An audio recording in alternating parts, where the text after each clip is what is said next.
Bien, una vez que hemos concluido el tema de los aceros, no solamente hemos estudiado su composición química, sus potenciales aplicaciones, la forma de combinar tratamientos térmicos con tratamientos termoquímicos, cómo podemos modificar sus propiedades por acritud, por solución sólida y por crecimiento del tamaño del grano, afinamiento del tamaño del grano. Realmente hemos tenido un curso bastante completo, ¿no? De cómo analizar y poder aprovechar mejor a los aceros.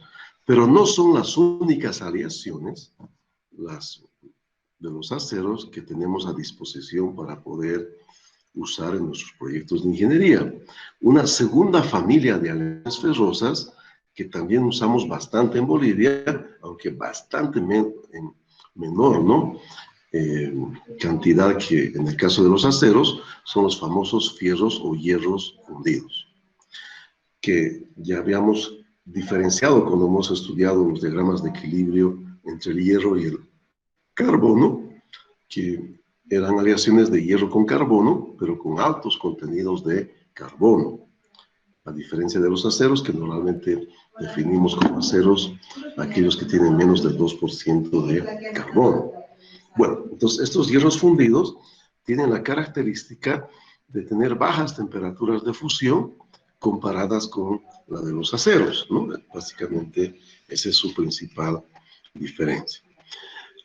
Existen 4 familias de fierros fundidos que son muy importantes de estudiar académicamente, y 3 de ellas todavía se usan muchísimo a nivel industrial. Y la primera familia importante de comprender es la famosa familia de los hierros fundidos grises.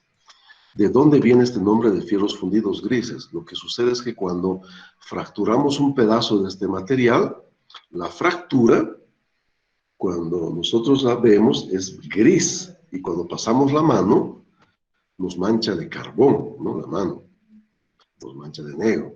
Y eso se debe a que los fierros fundidos grises, en el fondo, son aleaciones ternarias de hierro, carbono y silicio.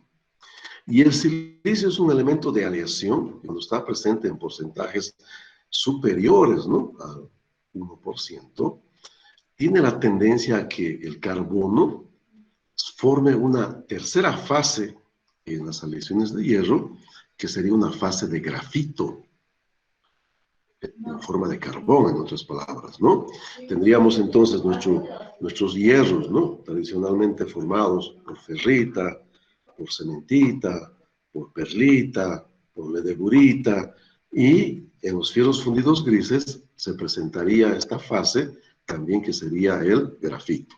Y lo curioso en este tipo de fierros fundidos es que el grafito, cuando vemos al microscopio, en metalografía, en estos fierros fundidos, el grafito nos parece como unos gusanitos, ¿no?, les llamamos de venas, que el grafito estaría en forma de venas en este tipo de fierros fundidos.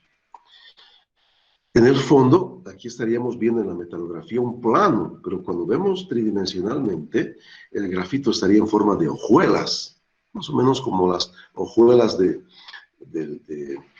cereal que se usa, ¿no?, especialmente en el desayuno, esas hojuelas de maíz, ¿no? Más o menos así estarían las hojuelas de grafito en la microestructura de este material. Entonces es un material terriblemente heterogéneo. Puede ser a veces que la matriz sea perlítica y tengamos las venas de grafito.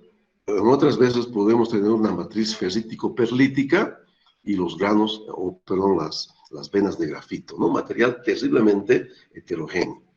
Y algo que caracteriza, que es rarísimo estos materiales, realmente es un material muy, muy raro, es de que es un material blando, tiene durezas muy semejantes a las durezas de un acero de bajo carbono, pero es un material frágil.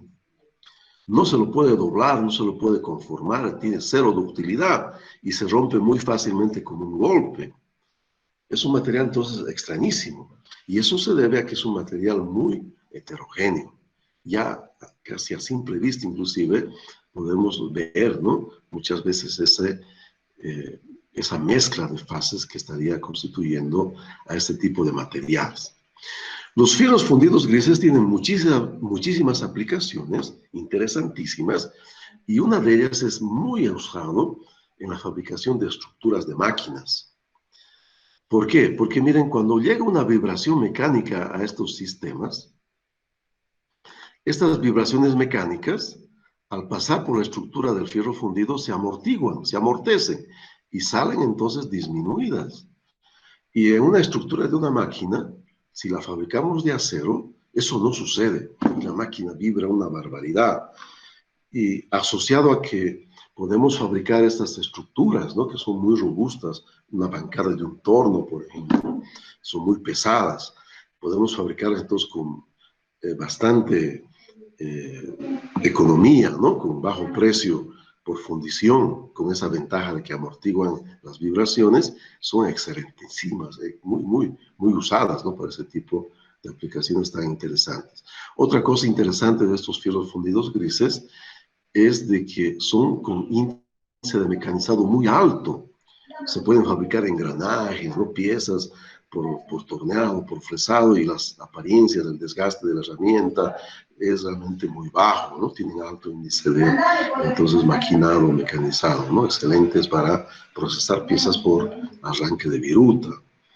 Tienen también aplicaciones muy importantes porque su grafito permite que sea un material autolubricado.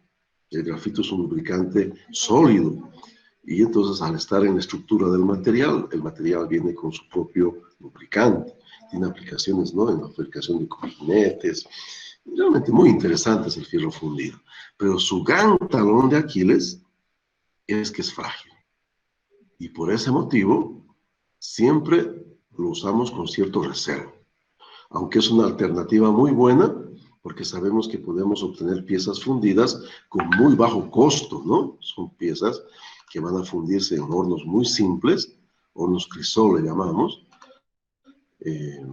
que ya habíamos comentado, ¿no? A diferencia de los aceros, que solamente pueden ser fabricados, pero que solamente pueden ser fabricados entonces eléctricos, ya sea de electrodos o de inducción, ¿no? Hay una diferencia bastante grande entonces en, eh, en este tipo entonces de materiales. Bien, el otro tipo de fierro fundido es un fierro fundido que le llamamos de blanco, fierro fundido blanco. Y su nombre viene de una derivación, no tengo una metalografía en este momento para mostrarles, pero viene de una derivación de que cuando fracturamos este tipo de materiales, la apariencia de la fractura es brillante y blanca, a diferencia de la fractura del fierro fundido gris. Eso lleva a que tengamos, ¿no? En estos materiales una de las grandes desventajas de que son materiales muy duros y lo que caracteriza a este tipo de materiales es que son muy ricos en cementita, ¿no? La cementita está en forma de ledeburita en este tipo de materiales. No se los puede mecanizar, son muy duros y prácticamente los desechamos de uso industrial, excepto en algunas aplicaciones muy puntuales que están asociadas con materiales que necesitan resistir mucho el desgaste abrasivo y donde no sufran golpe. Por ejemplo, bombas lameras, ¿no? Bombas que tienen que bombear lo que serían entonces fluidos con sólidos en suspensión.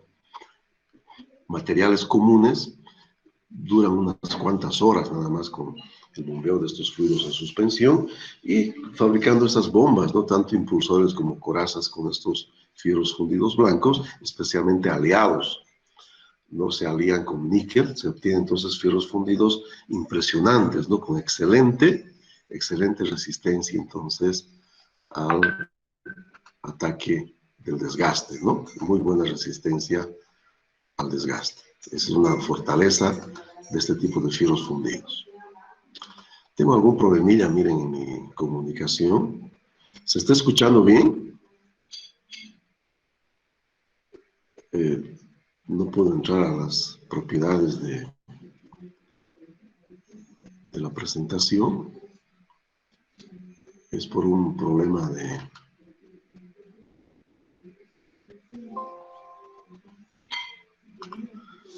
Es un problemita, ¿no? De algún virus que me ha entrado. No puedo grabar la sesión, no me aparece la... Se me escucha, pero podrían responderme, por favor. Ahora sí se pudo. Ahí estaba grabando. Bueno, creo que no la detuve en el fondo la grabación.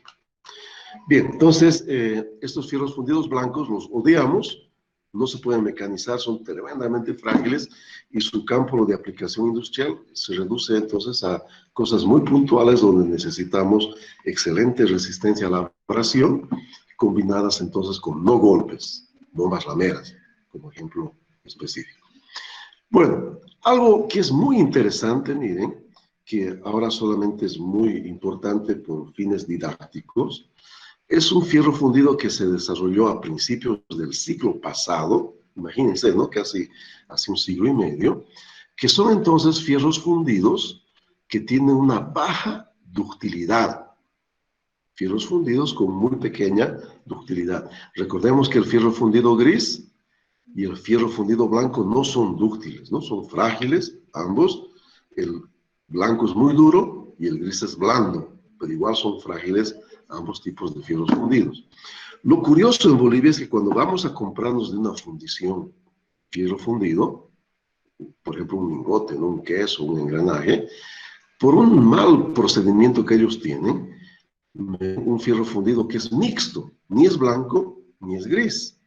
Hay que tener un poco de cuidado con los proveedores bolivianos, especialmente en industrias muy pequeñitas, ¿no? Además de los problemas de rechupes, poros que hay adentro, ¿no? Que no vemos y recién aparecen cuando estamos mecanizando las piezas. Bien, ¿no? Ese es un detalle nada más, pero nos estábamos concentrando en los fierros fundidos maleables, que les comentaba que tienen una pequeña capacidad de deformarse plásticamente. Y estos fierros fundidos maleables fueron desarrollados debido a que los aceros, hace un siglo y medio, 2 siglos atrás, eran demasiado caros. Se fabricaban en muy pequeñas cantidades, no había los hornos conversores, Bessemer no había inventado todavía su famoso horno Bessemer, y eran carísimos, ¿no? Carísimos los aceros. Y una alternativa era entonces un fierro fundido, que era frágil, convertirlo en un fierro fundido maleable, que era algo dúctil. Esa era entonces la ventaja. Y miren, lo interesante es que eso se consigue solamente aplicando un tratamiento termoquímico a un fierro fundido blanco. Entonces, un fierro fundido blanco puede convertirse en maleable con un tratamiento termoquímico. En el fondo es más o menos como una cementación inversa que se realiza al fierro fundido blanco.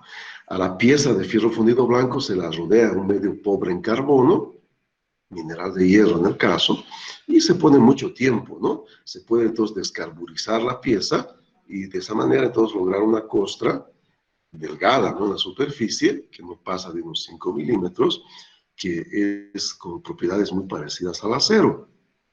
Y en el centro de la pieza se disocia la cementita formando grafito, fase grafítica, pero en forma, miren, de estos nódulos. Se ve aquí, ¿no? Son como papas deformes los nódulos, ¿verdad? En un fierro fundido, maleable, ¿cómo está el grafito presente? El grafito está presente en forma de nódulos, ¿no? Como vemos en esta metalografía, ¿no? Esta micrografía sacada como una pieza que se ha hecho un ensayo metalográfico. Se ve muy claramente la diferencia que existiría con el grafito presente en el fierro fundido gris, que aquí estaba en forma de venas. En el fierro fundido maleable, el grafito se presenta en forma de nódulos, ¿verdad? Interesantísimo, porque se puede fabricar este fierro fundido maleable a partir de un tratamiento térmico del fierro fundido blanco. Hay dos variaciones, una versión europea y una versión norteamericana, pero básicamente en ambas situaciones nos llevaban, ¿no? a la fabricación de estos fierros fundidos con grafito nodular y con propiedades que eran entonces con una mejor tenacidad y una ligera ductilidad respecto a las familias de fierro fundido gris y fierro fundido blanco, que no tienen ductilidad y eran frágiles. Bueno, hoy en día dejan de ser importantes porque los aceros son baratos y no habría necesidad entonces de recurrir a estos fierros fundidos maleables.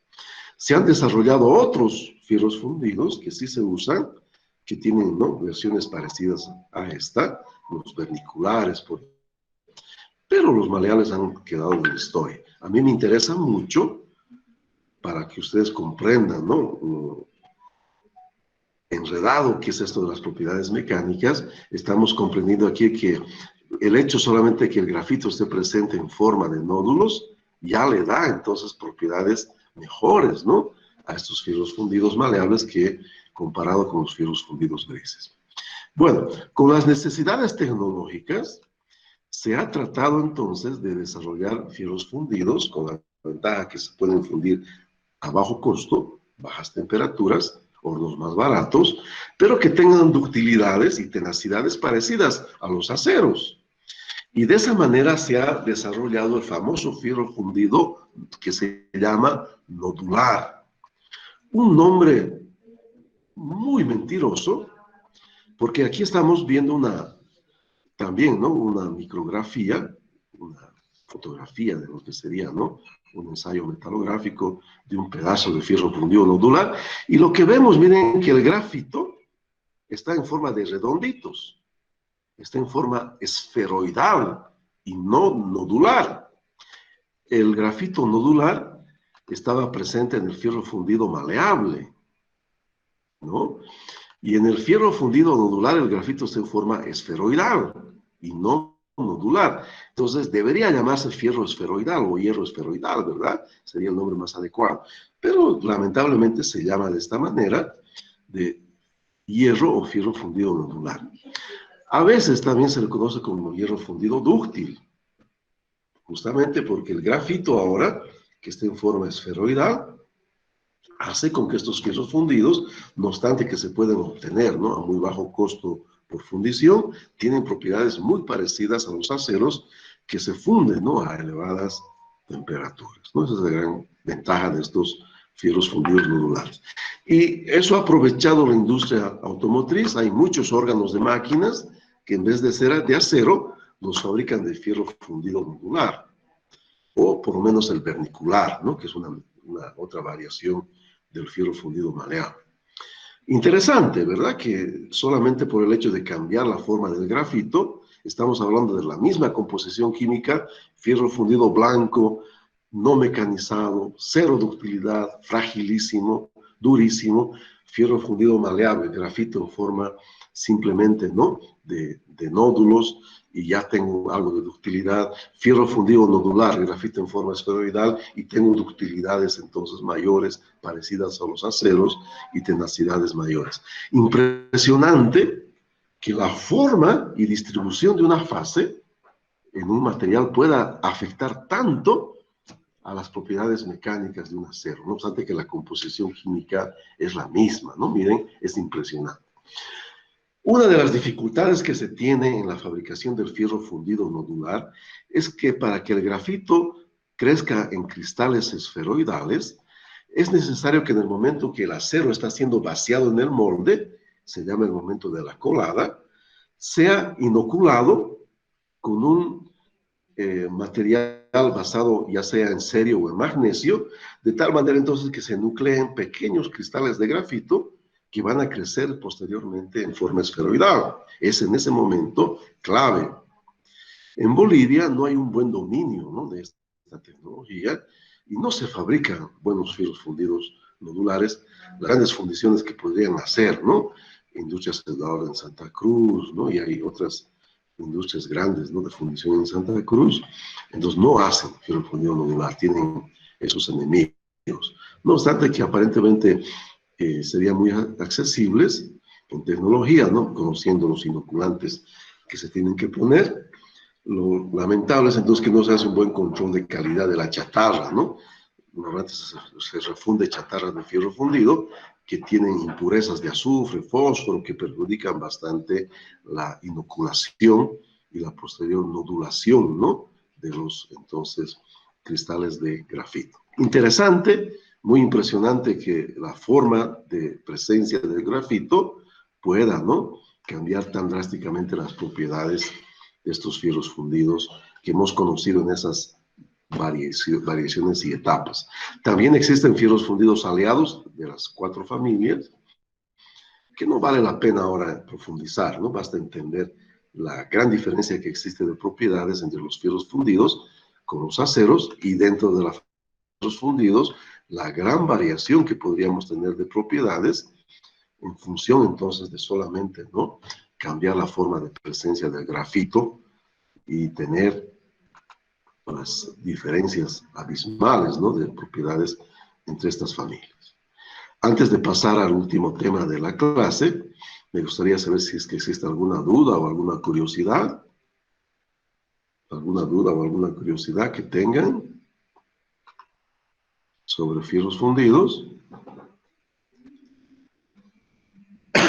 Bueno, entonces pasamos al último tema, que sería, más que estudiar, comprender y conocer, ¿no?, superficialmente otras aleaciones metálicas que no sean las ferrosas.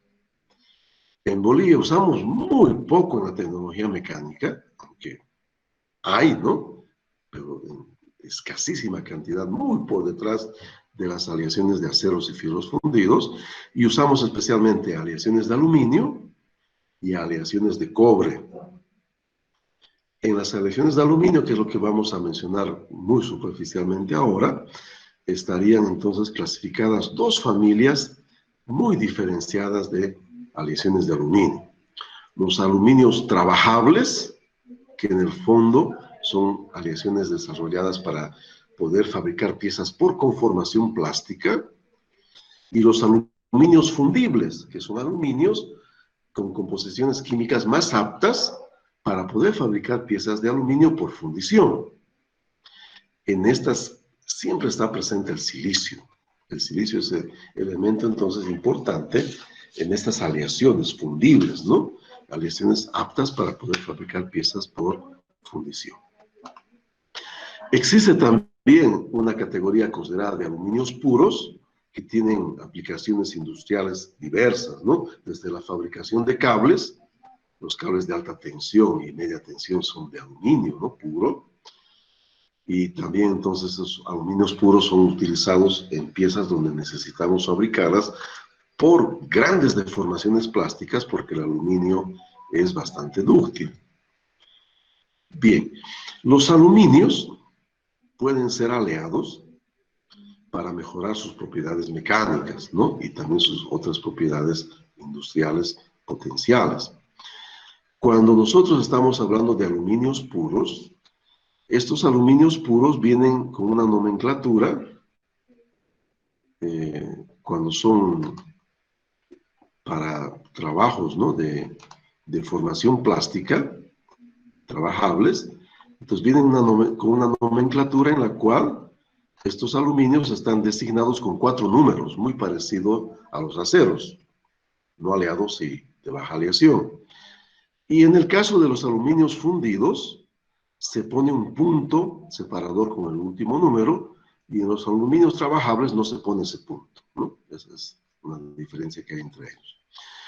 Los aluminios que yo voy a destacar son la familia del 2, la familia del 4 y la familia del 7. Las aleaciones 2, aliadas con cobre, son muy importantes porque son unos aluminios que pueden ser endurecidos por tratamientos térmicos. Lamentablemente, también se usa el nombre de templados. Lo que sí tenemos que comprender es que estos aluminios se endurecen por un tratamiento térmico que se llama temple, pero que el mecanismo metalúrgico que está por detrás es muy diferente al que obtenemos con el proceso de temple en los aceros, que es la martensita. En este caso de los tratamientos térmicos de temple de los aluminios, Lo que se busca es un endurecimiento por precipitación fina, coherente y dispersa en la estructura del material, que va a ser barrera para las dislocaciones. Es un envejecimiento que sufre entonces el aluminio, que va a endurecerlo, ¿no? Después del templado. Lamentable, ¿no? Que se lleve con el mismo nombre, entonces no hay que confundir. El hecho que yo agarre un aluminio, cualquiera de ellos, no significa entonces que va a poder ser endurecido después de calentarlo y enfriarlo rápidamente, no va a suceder eso. En primer lugar, hay solamente algunos aluminios que pueden endurecerse por este proceso de temple especial para el aluminio. ¿Cuáles? Aleaciones de aluminio-cobre, aleaciones de aluminio, silicio, magnesio, las dos cosas, ¿no? Solo magnesio o solo silicio, no. Aleaciones también de estaño y de zinc pueden ser entonces también endurecidas por tratamiento térmico, ¿no? De templado. Los otros aluminios solamente se pueden endurecer por deformación plástica, lo que hemos llamado de acritud técnicamente, ¿no? Son endurecibles por acritud, no pueden ser endurecibles por temple del aluminio. Aquí estarían, ¿no? Los trabajables que les decía que no se separan con el puntito. Y en el caso, solamente así muy rápidamente, le daríamos una mirada, miren, al diagrama de equilibrio entre el aluminio con el cobre, ¿no? Aquí tendría aluminio puro y además aquí tendría el aluminio o el cobre puro, ¿no? Aquí está cortado en 50 y pocos % de porcentaje. Ya observamos que hay un punto de baja temperatura de fusión, punto eutértico, ¿no? Pero lo más importante en estas aleaciones está en esta partecita, en esta parte de la fase alfa, que es la fase alfa, es aluminio que disuelve cobre en su estructura. Entonces, estas aleaciones de duroaluminio, que también se llaman así, aluminios aliados con cobre, que pueden ser templados, tienen menos, miren, del 5% de cobre. Se calientan para que se solubilice la aleación, ¿no? Que está en esta parte, es una mezcla de fases alfa y tita. Se calienta para que se vuelva alfa y se las congela para obtener una solución supersaturada. En ese trajín, ¿no? En la fase alfa desapareció, ¿no? La segunda fase, y cuando en frío rápido este templado se realiza, entonces esta fase alfa está en un estado que no es estable. Y con el pasar del tiempo va a comenzar a esa supersaturación a presentar precipitación. Y esa precipitación se va a dar en los granos de una manera fina y dispersa en el material, que son barreras para las dislocaciones. Pero tiene que haber este envejecimiento, que puede ser natural o artificial. ¿Verdad? De esa manera entonces obtenemos el temple, el famoso temple del aluminio, que es muy diferente al temple del acero, ¿no? Necesitamos esta etapa de maduración o de envejecimiento entonces para que el aluminio se endurezca.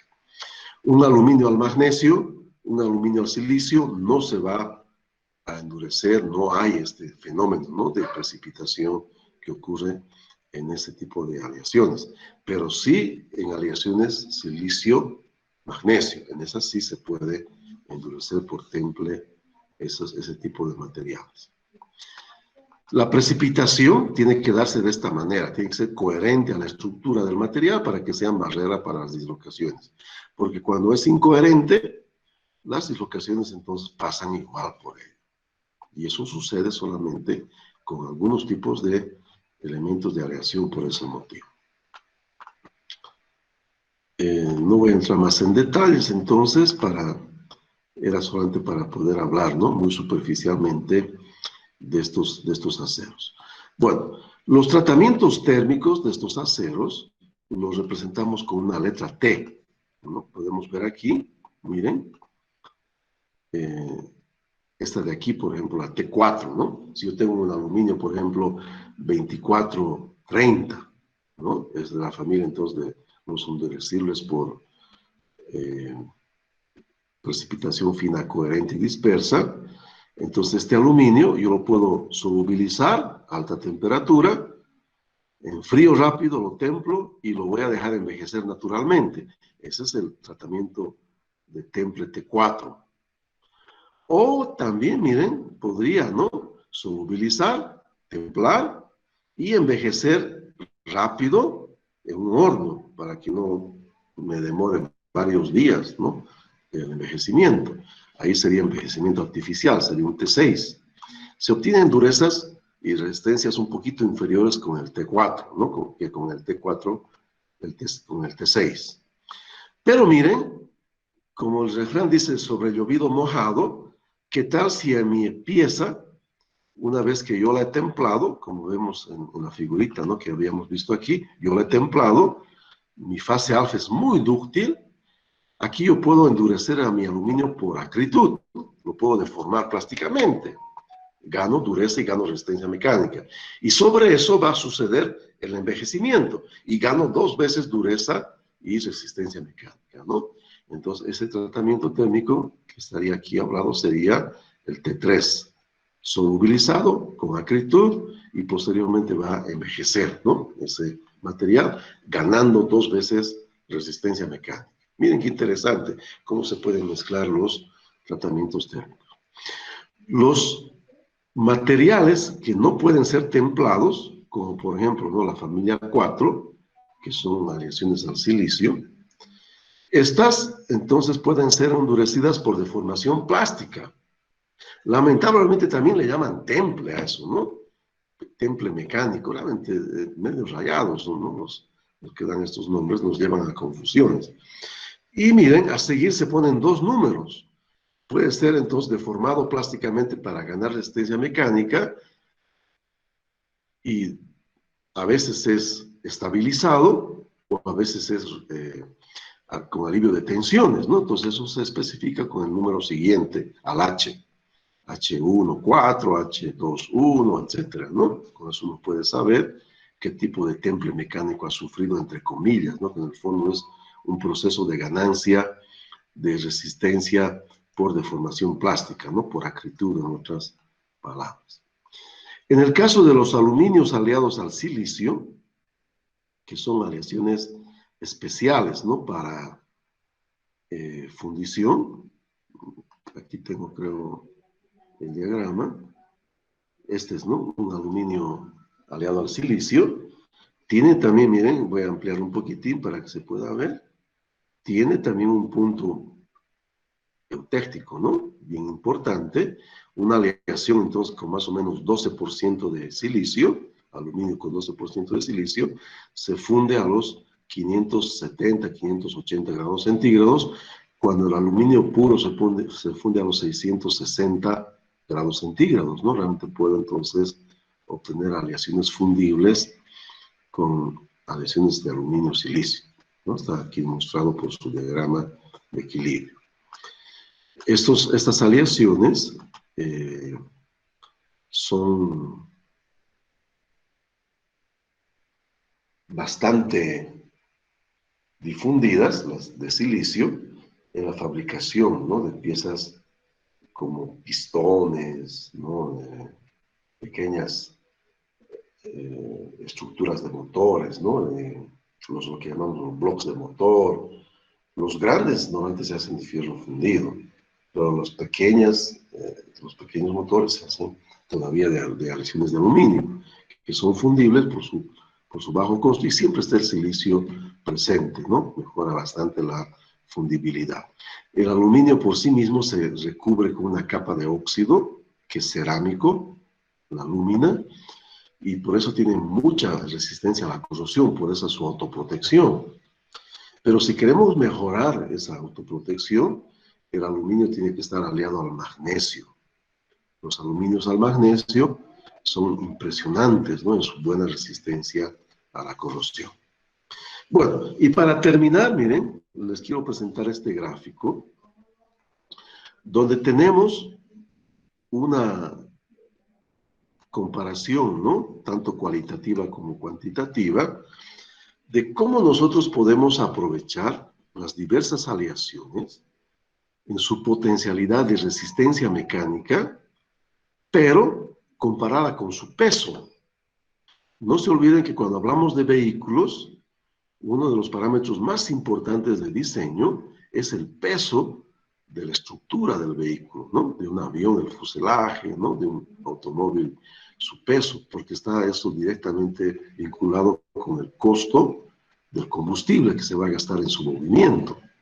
Cuanto más ligero sea el vehículo, menos combustible va a gastar. Entonces, por ese motivo, siempre en comparaciones de materiales, no se compara directamente resistencias mecánicas, sino se compara resistencias mecánicas comparadas con su densidad, lo que se llama entonces resistencia específica. Y aquí pueden ver que las aleaciones, ¿no?, óptimas, ¿no?, para bajas temperaturas, no habían sido los aceros, ¿no?, en, digamos, resistencias específicas. Los titanios, comparativamente, son mucho mejores que los aceros, ¿verdad? A temperaturas en el orden de la temperatura ambiente. Tienen densidades o resistencias específicas muy elevadas. Si mi interés es, ¿no?, proyectos de muy alta temperatura, arriba de los 900 grados centígrados, yo me olvido de todas las aleaciones normales y tengo que recurrir a aleaciones súper especiales, ¿no?, de niobio o de tantalio. Imagínense, ¿no? Pero estamos viendo que a estas elevadas temperaturas las resistencias específicas son muy bajas. Si mi interés son temperaturas intermedias, tengo bastantes concurrentes, ¿no? Puedo recurrir a aleaciones tanto de aluminio, son bien competitivas, como de berilio. Pero quiero que vean lo estables que son los aceros. No son los mejores, tampoco son los peores, pero su franja de aplicabilidad es muy amplia. Podrán ver que realmente los aceros son materiales maravillosos, ¿no? Maravillosos, ¿verdad? Son muy, muy, muy importantes por ese motivo. Bien, aleaciones de berilio, ¿no? Entonces, cosas que lamentablemente no nos llegan mucho a nuestro país, ¿no? No. Les había comentado, ¿no?, que las brocas antichispa, ¿no?, tienen que ser de berilio, ¿no? Aleaciones de berilio, cobre. Y aquí tengo, miren, un avión con tecnología del siglo pasado, ¿no? Porque la tecnología del siglo moderno es con materiales compósitos, ¿no? Todo es fibra de carbono, fibra de Glade, en la fabricación de los fuselajes de estos aviones. Podrán ver entonces que el aluminio era muy usado, ¿no? El aluminio aeronáutico, con tratamientos térmicos, ¿no? T6, T3, el 24-24, ¿no?, aleación de cobre, el 7, aleación de zinc, ¿verdad? Entonces hay otros tratamientos especiales, el T76, ¿no? Y vean, ¿no?, que había realmente muchas partes de aluminio y obviamente también de titanio, ¿no? Realmente, pero esa tecnología quedó obsoleta, ¿no? Y ahora se usa solamente materiales compósitos. Solamente los cazas, los aviones de alta velocidad, ¿no?, están usando todavía materiales metálicos. Estas aleaciones todavía se usan, ¿no?, de titanio y de aluminio, entonces, aviones de pequeña envergadura, ¿no?, de alta velocidad, pero no ya en los aviones comerciales de pasajeros. Bueno, con esto entonces hemos concluido el tema de nuestra materia.